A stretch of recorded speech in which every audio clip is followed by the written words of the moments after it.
Sa heavy traffic man at maghapong biyahe sa daan, dapat doon na tayo sa accessible at inclusive na modernong sasakyan tulad na lamang ng e-vehicle na sinimulan ng pag-usapan sa ginanap na 13th Philippine Electric Vehicle Summit. Panoorin po natin ito.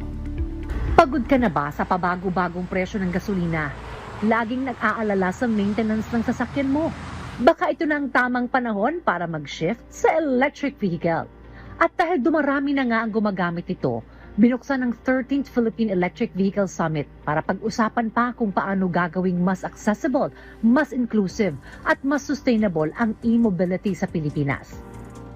The consumer now are aware of what are the benefits are in using EVs. And Filipinos are cost conscious. Looking at the hindsight, they always keep on computing.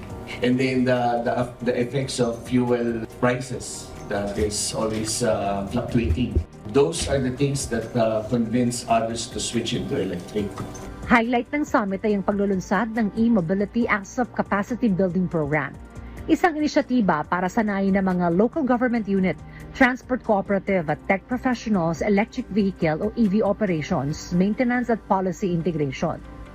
Each and every government sector, like BOI, DTI, is doing. So we're still waiting. And that this would be a big impact because additional incentive that will be coming for the EV manufacturers.